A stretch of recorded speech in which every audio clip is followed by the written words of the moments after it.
Common Ground, a Prairie Podcast, is supported by a generous grant from the North Dakota Natural Resources Trust. If you would like to contribute to our on-the-ground conservation initiatives and our conservation internship and mentorship programs here in North Dakota, please consider making a donation to us through our member support link on our Spotify page. Your contributions will directly support the Walsh County Three Rivers Soil Conservation District, where this year we will plant over 10,000 trees and several hundred acres of conservation grass, pollinators, and cover crops, while also offering hands-on conservation job training to our high school and college interns. You can also support our efforts by liking, reviewing, sharing, and subscribing to our podcast, available on Spotify, Apple Podcasts, Amazon Music, iHeartRadio, and YouTube. Thank you.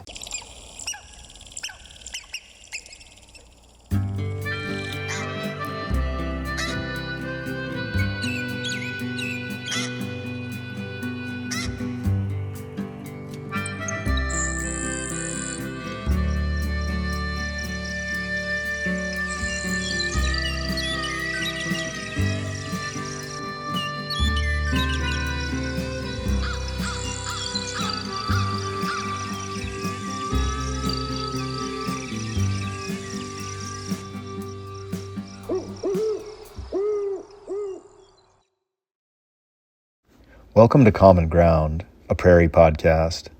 This is your host, Josh Anderson. I recently came across my grandfather's journal. In it, he describes the horse and buggy days, the 1920s when he recalls how he hitched his horses to a gang plow at the age of 6, how he misses the creaking of sleigh runners, the rumble of steel wagon wheels on frost, the smell of lignite coal, moonshiners and moonlight on snow, the thrum of insects in the pasture grass, the lessons he'd learned after dropping out of school in the 6th grade to work on the farm. In one of his most vivid entries, my grandfather recalls life in the Dust Bowl, as he writes, "We didn't only have a crazy economy, but also the Dust Bowl days. Nothing grew. What really saved us was a huge hay pile to keep our cattle and horses alive. For about 4 years, there was no crop, just dust and wind and grasshoppers, and no money, but good neighbors. Everybody helped each other." When I was a kid, I marveled at my grandfather's library of what I called how-to books. How to overhaul a diesel engine, how to build a birdhouse, how to plant and tend to a vegetable garden. My grandfather may have only had a 6th grade education, but he maintained an insatiable curiosity and a deep desire to learn from his how-to books, and more importantly, from conversations with his neighbors. He farmed in a time before the proliferation of synthetic fertilizers and pesticides, back when most farms were on small acreages with a diverse rotation of crops and livestock, when much of what was grown was sold and eaten locally by good neighbors. One of the most enduring lessons I've learned from my work in the soil is the way soil health depends on relationships, how everything we do to the soil has an impact on our neighbors. We can grow resilient and abundant rural communities from our soils, or we can grow algae blooms and dependence on synthetic fertilizers. We can grow high-quality, nutrient-dense foods, or we can grow scarcity and food deserts. We can regenerate the soils through a shift in our attitudes and through the principles of soil health, or we can continue to watch the soil blow into the river. In today's episode, we talk with Jon Stika, author of A Soil Owner's Manual, a deceptively thin but deeply wise book that draws upon his wealth of experience working with neighbors and farm communities across the country to regenerate the soil. On first read, I was struck by Mr. Stika's pragmatic, plain-spoken language, which reminded me of my grandfather's how-to books, the ways that it is not a book merely about soil health, but crucially, a book that teaches the reader how to apply the principles to their farm, ranch, or garden, and with the implied lesson that growing better soil is how we grow more resilient communities. Mr. Stika has over 30 years of experience working to improve soil function across North Dakota and across the country, from Maine to Washington, California to Georgia. He spoke with me along the banks of the Park River behind our tree shed office. Listen to the episode to hear him debunk the common myths about soil health, including the often repeated phrases such as, "That won't work here," or "It'll cost more than it's worth," or "Our growing season is too short," or "Our soils are too unique." Listen to learn how healthy soil is supposed to function, and how understanding and applying the principles of soil health can restore even degraded soils to a functional state on any farm or ranch. More than a how-to talk, our conversation also dives deep into the why. Why should we all care about soil health? Why is soil health a conversation everyone should care about? And crucially, why does Mr. Stika believe that the most important change for long-term success begins in our minds and attitudes toward the soil? Without further ado, let's start the show. My name is Jon Stika. I'm retired NRCS soil health instructor, was an agronomist, soil scientist, etc. Taught soil health course for NRCS all across the country for quite a few years, and retired in 2015. Wrote a book in 2016 about soil health, and have since been doing things like this, some conferences. I don't do that very much anymore, a little more writing, but that's, basically how I got to this point. So, in your book, which I've read and all the crew has read, and we're all really thrilled to have you here today, the first chapter is titled, "What is Soil and Why Should I Care?" And I wanted to turn that chapter title around on you and ask, what is soil and why should we care about it? When I teach folks, particularly kids, I tell them the difference between soil and dirt. The soil is alive. Dirt is what comes off your clothes in the washing machine, and soil is alive. And if they don't remember anything else, that's what's most important, and that's really what we've learned in the last number of years that have really turned our thinking around about how soils function. So you have to think about them as functioning as a biological system, not just dirt, not just minerals. I guess one of the questions that I have for you, just as a sort of starting point, is what are the principles of soil health, and how do these work together to build healthy soils? The principles of soil health all focus on making the soil into the best biological habitat that it can be. That's the short answer. The four principles that I came up with, that I use, are less soil disturbance, greater plant diversity, more time, or the most time, with living roots in the soil, and keeping the soil covered with plants and or residues all of the time. Those four things have to be done together. You can't just pick one and do one. You have to do them all together. It's just like human health. You go to the doctor and the doctor says, well, if you want to be healthy, you have to stop smoking, get more exercise, get more sleep, eat healthier foods, drink more water. You have to do all those things. You can't just pick one and say, well, I'll just drink more water. Right. You're not going to get healthy, because all these other things are preventing you from being healthy. You can't just do one of them. So part of my frustration about the way things are approached is folks think, well, if we just plant cover crops, the soil will be healthy. And cover crops are an excellent tool. But if you don't understand the whole picture, the whole goal of how will the soil actually become healthy, it'll only happen if you apply all four of those principles at the same time continuously. Yeah. So that leads me to this question about common misperceptions or even kind of myths about soil health practices. And some of those that we hear at our Soil Conservation District office here in Walsh County, which is in the Red River Valley, we hear things like we don't need soil health practices because we have an abundance of soil, or that soil health practices are too costly to the bottom line, our growing season is too short to apply these practices. And I guess I'm wondering if you can address some of those beliefs that are out there among farmers today. I've been everywhere in this country. I've been from Maine to Washington, California to Georgia, everywhere in between, Alaska, and everywhere you hear the same sorts of things. It's not going to work here. We have these conditions or these soils or etc. But the principles apply no matter where you are in the world.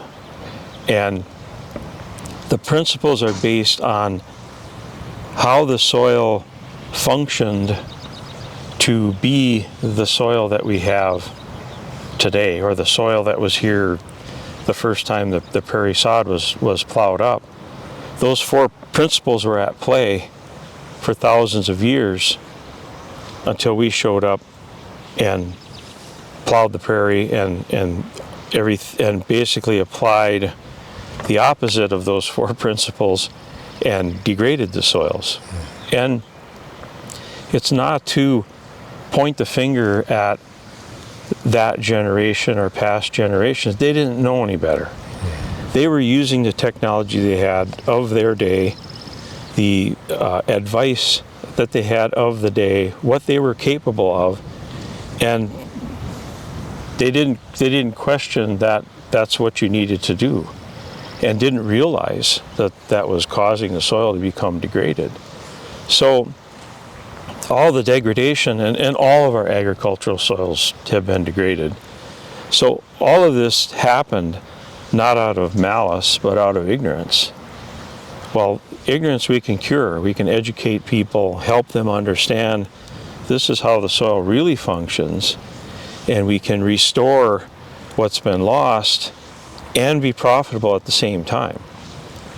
And right now, I don't think farmers will be able to farm a lot of the land that is now being farmed for even another 20 years without working to restore their soil function.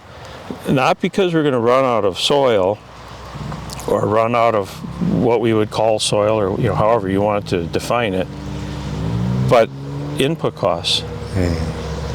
If the soil's capacity to function has been so degraded that the only way that you can achieve any sort of yield from that land is to put a lot of inputs into it, fertilizer, pesticides, fuel, time, labor, all those things. If that's the only way you're going to be able to make a yield, you're not going to have any margin left. And sooner or later, the banker's going to say, no, you're done. This isn't working. You're going backwards. And we've seen that. There's data showing how the amount of fertilizer that's being used to maintain yields, the amount of fertilizer keeps increasing just to maintain yields, which tells me that the soils are continuing to be degraded. Yes. And their capacity to cycle nutrients is being degraded. So, yeah, you're going to have to apply more fertilizer because your soil doesn't have that capacity to do that anymore. And you're only going to be able to do that so long, and you're not going to have a margin left. You're going to go broke. And you see it. You see it happening, and you see it in the Farm Bill discussions about safety nets and price supports and all those things. And I have no problem with any of that. Farmers need crop insurance. They need some of these things to help them take some of the risk out. But they can take a lot of the risk out of production by having soils that infiltrate water when it rains, that cycle nutrients, that feed their crops for them. NDSU, in their nitrogen calculator for wheat, gives a 50 pound per acre per year nitrogen credit if you've been continuous no-till for at least 5 years. So they're recognizing that this capacity of the soil to cycle and supply nutrients is being restored by not tilling the soil, and they give a 50 pound credit for that. Well, 50 pounds of nitrogen's about $1 right now, actual N, so you're looking at $50 an acre a year, which on an average size operation is a pretty good chunk of money. So this is all economics. The most difficult part is getting people to one, be willing to change, and unfortunately they aren't willing to change until their back is up against the wall, and realizing that managing the soil as a biological system is what really needs to be done. That this is real, that we're not just saying, all these microbes in the soil are wonderful and everybody should care about that, and you don't have to care about that at all. You just have to care about whether you want to continue farming and being profitable. You're going to have to restore what's lost. You can't have a degraded resource base that continues to degrade and think that there's going to be a future of profitability in that. So I care a lot about farmers and what they're doing and want them to stay in business, but they have to be willing to look at this and make the change. No one can force them to do that. They're going to have to be willing to look at this, and they are. It's the regenerative agriculture is happening. It's happening in this part of the world. It's happening everywhere in the world right now for that reason, because everyone's realizing these soils are degraded. If we don't restore them, we're really not going to be able to stay in business. I wanted to address one of the principles of soil health, the least amount of soil disturbance possible, or minimal tillage, no-till. In your book, you say that there's evidence dating back at least 7,000 years of humans tilling the ground, and that in no instance throughout all of that human history did tillage benefit soil health. It always comes at a cost to soil health. And so can you help us to understand how tillage costs soil health, and how can no-till or minimal till work in a region like ours? I guess I'd start out by saying that there is no tillage operation that directly benefits the soil. I've said that to many groups of people, many researchers, and no one has ever argued with me. So we do tillage in order to get our planting equipment to work. Whether it was an ox and a wooden plow that broke the land open so we could come back with a stick and put the seeds in the ground, or a modern drill that is designed to work in loose soil. Well, there's drills and planters now that are designed to work in undisturbed soil. They've been around for decades. So that technology exists. That's not an issue. So we've been doing this for so long that it's hard for people to imagine not doing it anymore. And when we first started working with producers out in western North Dakota 30 some years ago, experimenting with no-till, it was because the soil was blowing away, had terrible wind erosion. And those soils out there are nothing even close to the soils here. They're very fragile. A lot of them are shallow, have some salinity, other issues that if you degrade them a little bit, you're done. There's not much there to be degraded, and then you're done. So we started doing that, started doing no-till to control wind erosion, and then realized all these other benefits that were coming along with that. And when we first started, there were a lot of people in research and other academic realms that said, yeah, go ahead. In 4 or 5 years, that soil is going to be like concrete if you don't till it up once in a while. And the opposite has happened, where now those soils you can go out there and dig just with your hand. That soil hasn't been disturbed in 20 years, other than a little disc opener drill that just makes a little slice in the soil to put the seed in. You can go out there and dig with your hand, and you can find earthworms. And there didn't used to be earthworms in those fields.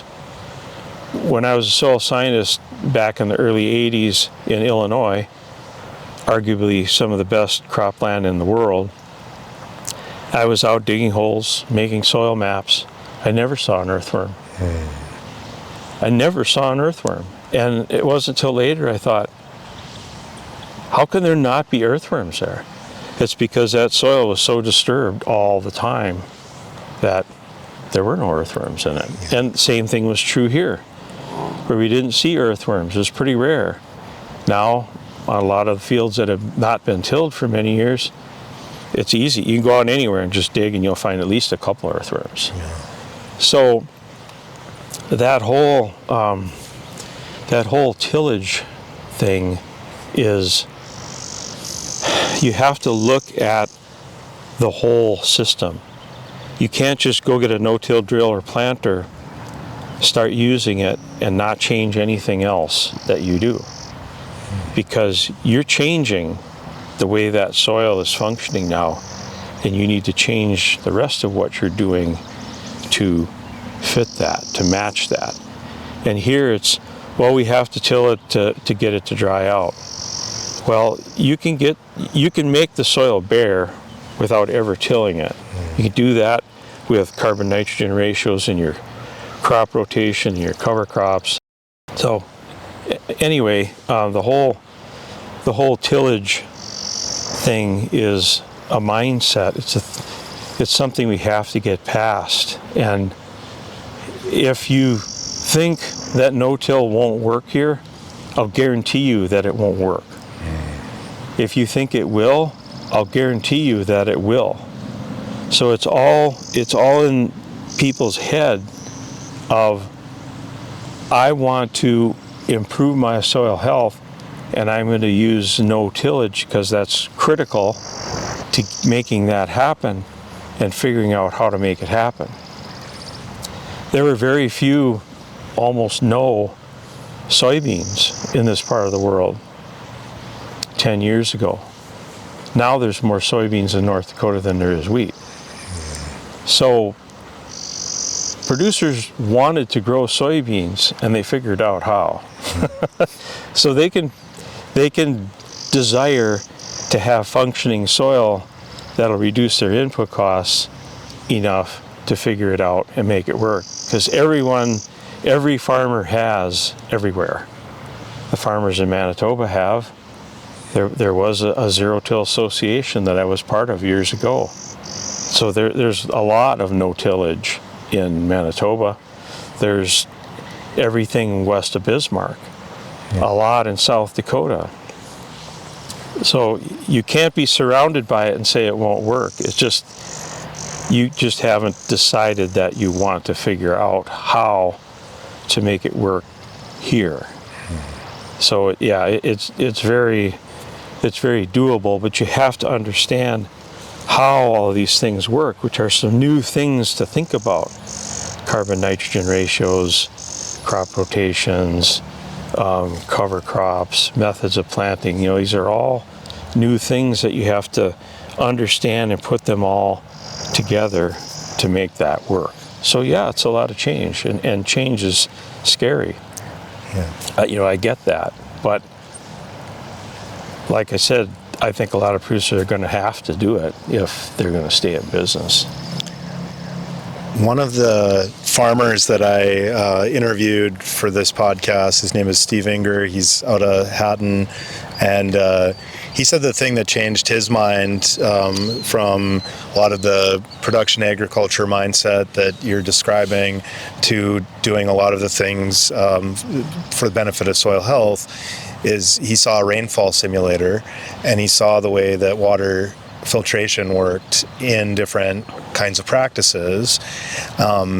And another person that I interviewed was Naeem Kalwar at the Langdon Research Center for NDSU, and he has a cool little display where he holds up a jar of wheat kernels, a clear jar of wheat kernels, to demonstrate what good aggregated soil would look like.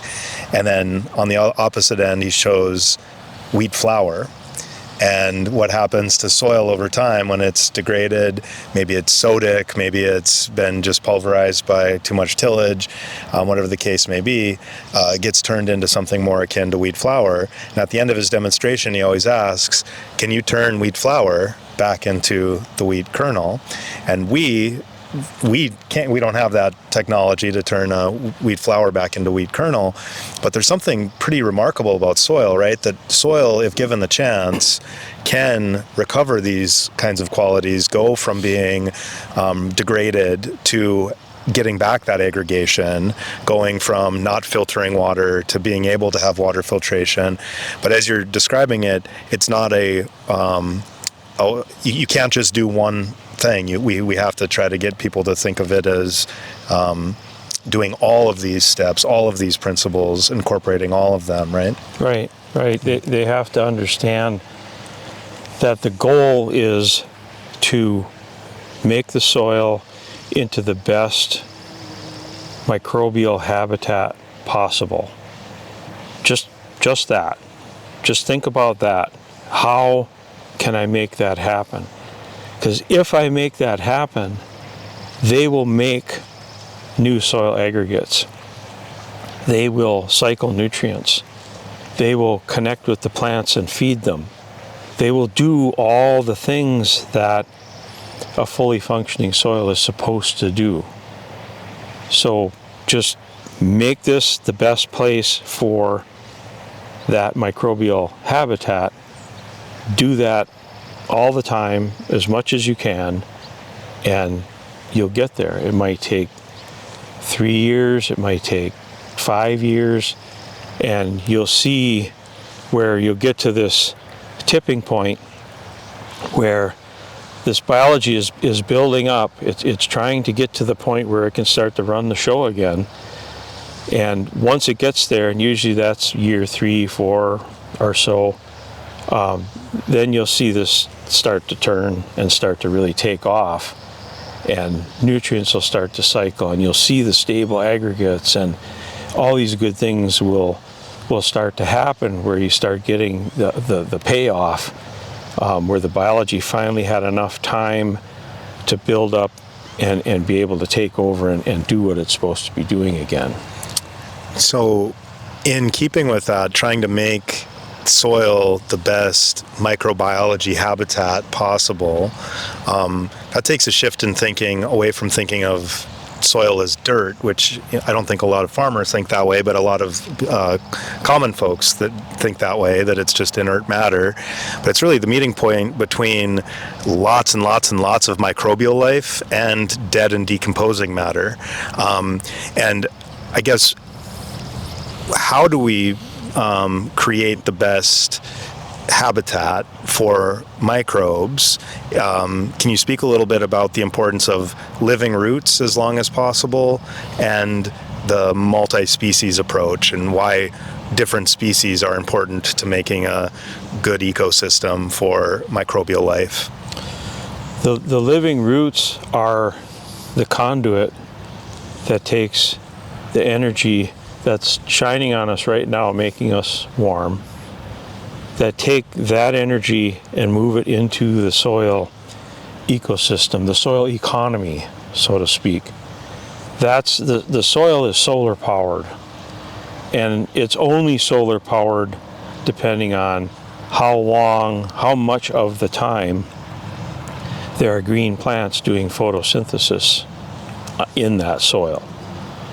Plants will share anywhere from 20 to 40%, rough numbers, of the sugars that they make. So, going back to 7th grade science, photosynthesis takes CO2 and water and makes it into carbohydrates and oxygen. So those carbohydrates are sugar. The plant will spend 20 to 40% of that sugar that it manufactures, spend it into the soil. It will give that sugar to the organisms in the soil through its root system. It's called exudation. So it'll exude that sugar into the soil, feed those microorganisms, and most of that activity is happening very close to the root in what's called the rhizosphere. It's the area of influence that the root has in the soil. So those plants feed those organisms, and those organisms in turn feed the plant. Plants can literally take some of those organisms into their tissues, so that those organisms would be referred to as endophytes because they go into the root. One of the examples I use, chocolate-covered peanuts. If you take chocolate-covered peanuts and you pop them in your mouth and you get all the chocolate off them, but spit the peanut back out and then recoat it with chocolate again, you can do it again, okay? That's what, when we talk about rhizophagy, that's the preferred way that plants get their nutrients. They literally take these microorganisms into their root, strip off all the good stuff that has all the nutrients they want, and in a very, ready form of amino acids, of proteins, so that the plant doesn't have to make those from scratch. They can strip those from those organisms, and then they basically spit that organism back out into the soil, and it reconstitutes itself. It may get taken in again, however, multiple. The same one, maybe multiple trips, some of them only one trip, but so the plants spend a lot of energy supporting those organisms, supporting mycorrhizal fungi that also literally connect into the root system. They literally tap into the root system and go out in the soil, and they're very fine in size and in number, so it increases the capacity of that plant's root manyfold. They will bring water and phosphorus back to that plant in a readily available form in exchange for sugar, for energy. So all these organisms being fed by the plant go and do all these things that in turn feed and supply that plant with everything it needs. That's the way the system was designed to function. As soon as you degrade that system, where now you no longer even have the majority of those organisms present, so the plant is exuding sugar into the soil saying, hey guys, help me out here. They aren't even there. In a lot of our soils, they aren't even there. So the plant is in trouble because now it's putting sugar out, and there's a handful of organisms there that might help them a little bit, but not enough. So by having living roots as much of the time as possible, those organisms are fed. The diversity of plants provides a diverse diet for all those organisms, because there's a lot of redundancy in the soil and a lot of diversity in the soil. Some organisms benefit more from associating with a legume, some with a grass, some with a broadleaf plant, whatever the case may be. So if you have this diversity, and that's for in cover crops why we have so many different species of plants in those cover crops. So we have all these different plants exuding different foods for different organisms, so that we can build that diversity of organisms to the point where now all the plant's partners are there and able to help feed the plant. So we need the diversity, and we need the living roots there as much of the time as we can. Yeah. So this brings me to another principle of soil health that we haven't touched on yet, and that's livestock integration and getting biology into soil through livestock integration. And I guess I noticed that the cover of your book has 2 cows standing in pasture, like an outline of 2 cows standing in pasture, and then seems like maybe 2 cows that have died and are decomposing under the root system, with images of things that are maybe making a meal of them. And that got me thinking a little bit about livestock integration and the different ways that livestock can benefit or contribute to soil health. And I wonder if you could speak to that. Okay, two things. There's 2 separate things there. The 2 cows that are under the ground in that image represent the weight. They don't represent dead cows. Oh, okay. okay, yeah, sure. They represent the weight of all the organisms that live in that soil. To give people a reference that you have 2 cows on every acre that need to be fed. Are they being fed? Do you have plants, living roots there feeding that couple thousand pounds worth of organisms that live in the soil? So that was kind of the visual that we came up with, is if you imagine 2 cows on an acre, there's 2 cows worth of organisms under that acre. I see, yeah. That also need to be fed. And if you have bare soil, you have no living roots, etc., they're not being fed. And it's going to show, just like it would if you had 2 cows out on bare ground and not being fed. You'd probably get a visit from the sheriff. Sure. But anyway, that's what that represents. Livestock, to me, and there's differences in how we look at that. Some people look at livestock as a principle. I don't look at them as a principle. There's 4 principles of soil health that make the best microbial habitat of the soil to get that biology to function. Livestock, from my perspective, are a tool that you can use to cycle residues, cycle plant material, introduce biology. There's biology in their saliva and their dung, their urine, everything.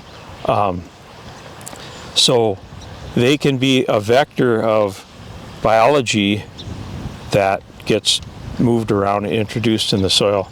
And because they have a rumen, they can break down cellulose from very high cellulose materials like corn stalks and grass, and they can break that stuff down and cycle it.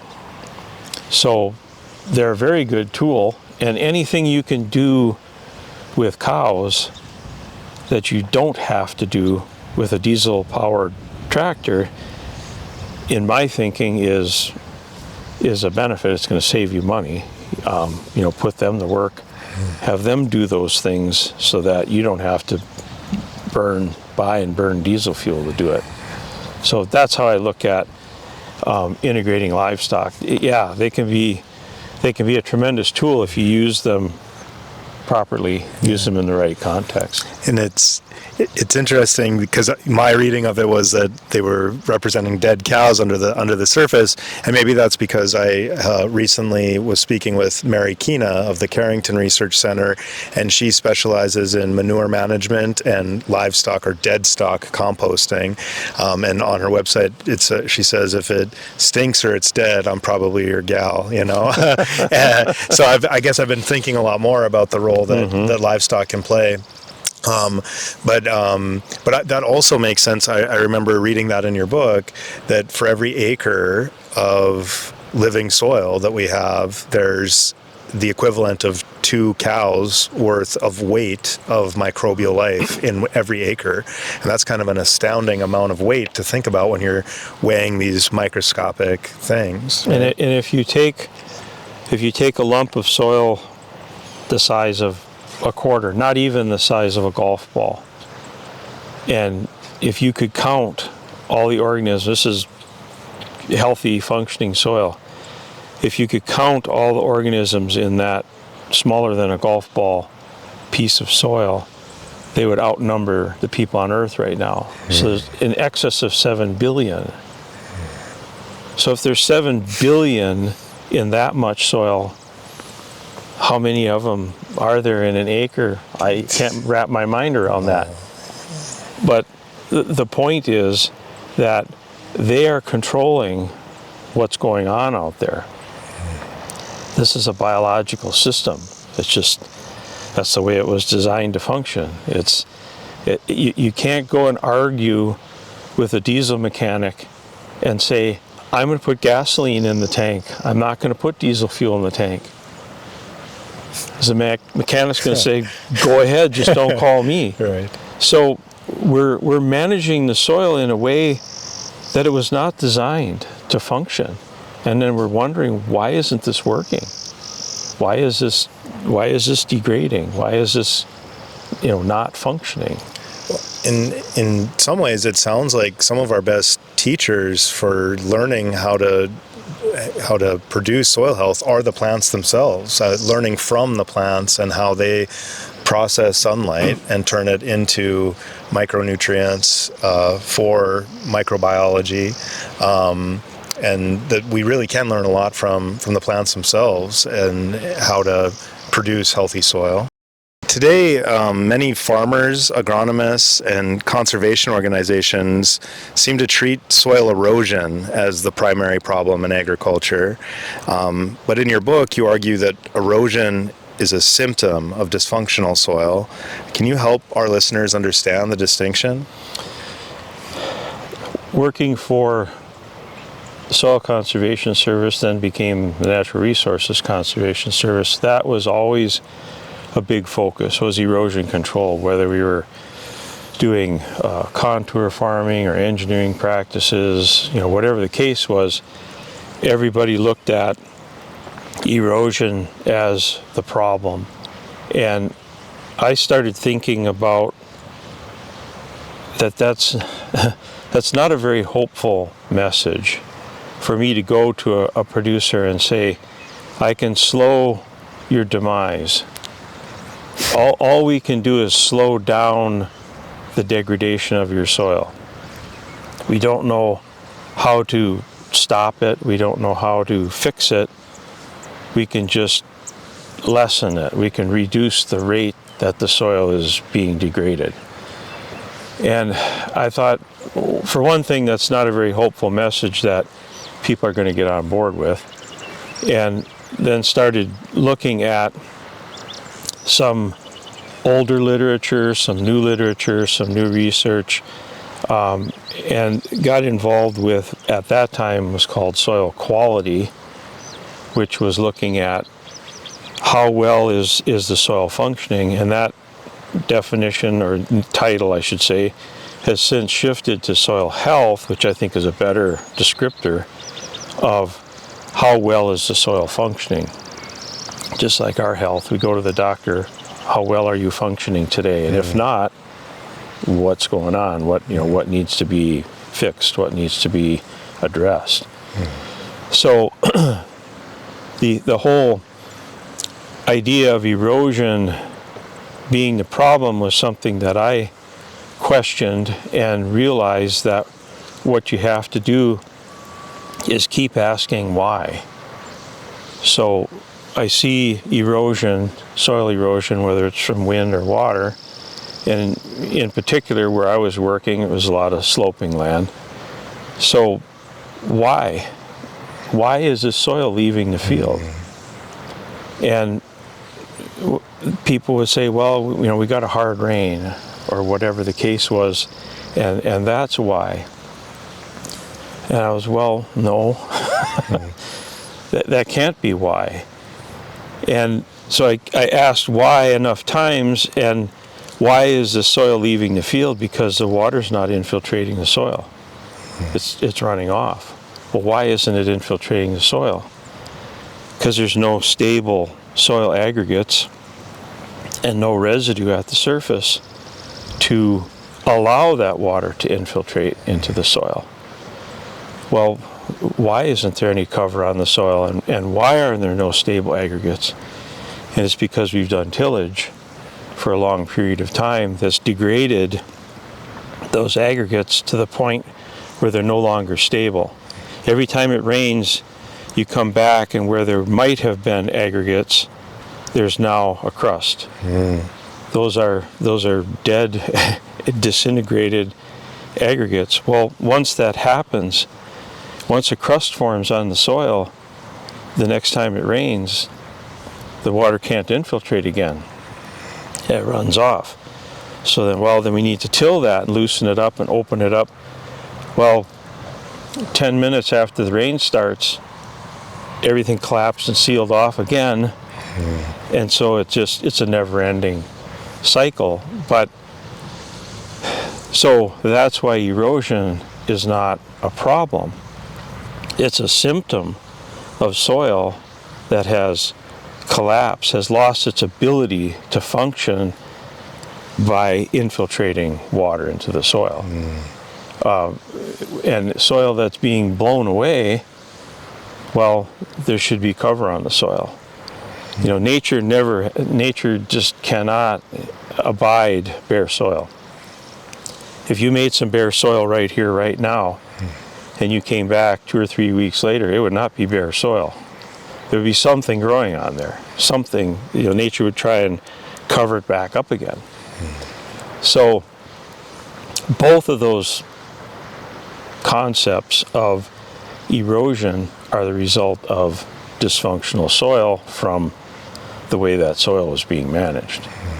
And then that's where we got into, particularly in the western end of the state, got into doing no tillage, and realized that once we stopped disturbing that soil, those aggregates could form and remain stable, and the water would infiltrate.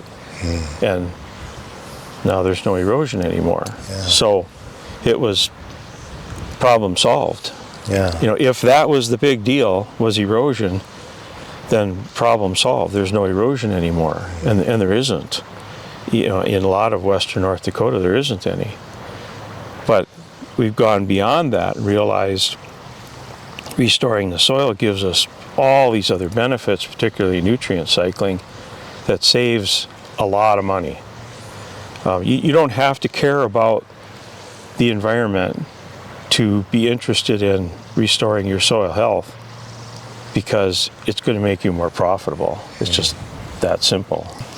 So one of the things that also struck me in your book is I came across the passage in which you kind of take issue with the word sustainability, either hesitate to use it or maybe even dislike it. And as many of us know, sustainability has become kind of a buzzword in conservation circles. But I really like the way that you described the reason that you're kind of hesitant to use this word.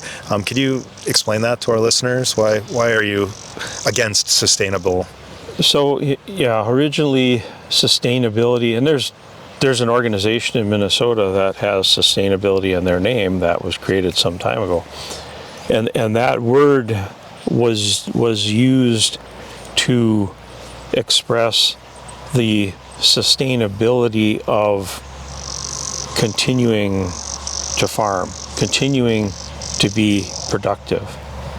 So in that context, I agree. I don't have a problem with the use of the word in that context, because it's about how long are these farmers going to be able to farm? Are they going to be able to farm in perpetuity? And yes, only if they restore the capacity of their soil to function. So when sustainability is used in the context of soil health or in that area, then I take issue with it, because if we have degraded soil, which we do, why would I want to sustain that? Why would I want to keep it that way? I don't want to keep it that way. I want to restore it. So now the one of the more prevalent words is regenerative ag, and I like that word a lot better, because it's saying what we're doing. We're regenerating, we're restoring the soil, the capacity of the soil to function, so the farmers can be sustainable into the future. So my last question for you is, my mom is a nurse. She's a retired person, but I'm learning that a nurse never retires. And I don't think I've ever met a retired farmer. Although there are a few that claim to be retired, but they keep at it, it seems. And I'm curious, you said you retired in 2015, is it? Mm-hmm. But you're still out here, you're still at it. And so I'm curious, what keeps you coming back to soil all this time, even after retiring? I think the biggest thing, I have a passion for it, obviously, but I think the biggest thing is, it's like discovering the cure for cancer and nobody's listening.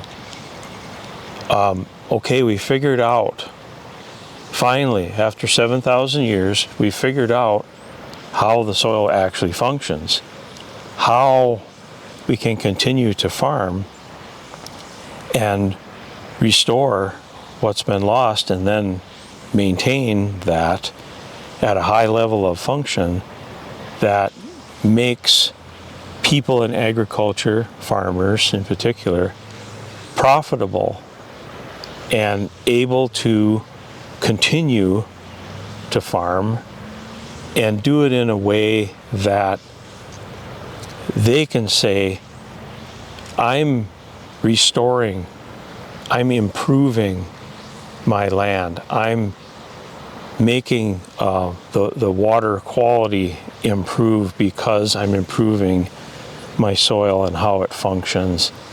So we've figured this out.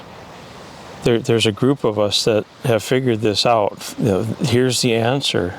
Here's finally the answer. But I still see the majority of agriculture not getting it, not understanding it. And I'm not going to go out there and try and force feed people. I look at it and say, I will show you how the soil is designed to function, how you can restore that function. And if you choose to do that, then I'll help you. I'll help you do that. If you're not interested, you don't want to change, etc., then I wish you well, but I don't think you're going to be able to farm that much longer, because the input costs are going to eat you up. So there's come a point now where there's this fork in the road that producers either need to understand that the reason they're not as profitable as they should be, or becoming less profitable, is because their soil's not functioning. Now we know how to restore that, and we can restore that while they're farming. It's not, a huge expense, or you have to stop farming your land for 10 years, or, things like that. No, you can continue farming your land. You just have to change your thinking that your goal is now to restore the capacity of the soil to function, and harvest as much sunlight as you can to power it, instead of, I need to get this many bushels of yield. Because yield is really not a very good metric for anything. And once they understand that and can see their input costs declining and that their profit margin increasing again, where now there's some hope. Right now I don't see a lot of hope in agriculture. But this can restore hope in that you get your soil to function again, you're going to become more profitable, and now, the whole picture is a lot more hopeful that you're going to be able to continue to be a farmer. Thank you for listening to Common Ground, a Prairie Podcast. We'd like to thank Jon Stika for taking the time to talk with us today. If you'd like to learn more about the principles of soil health, consider purchasing a copy of Jon's book, A Soil Owner's Manual, which has helped countless farmers, ranchers, and gardeners to improve their soils. Special thanks to Crista Fiala for producing today's episode, and to Matthew Connolly for our theme music. Thanks also to the North Dakota Natural Resources Trust for the generous grant that allowed us to kickstart this podcast. And thanks to all of you, our listeners. Until next time, this is Josh Anderson signing off for Common Ground, a Prairie Podcast.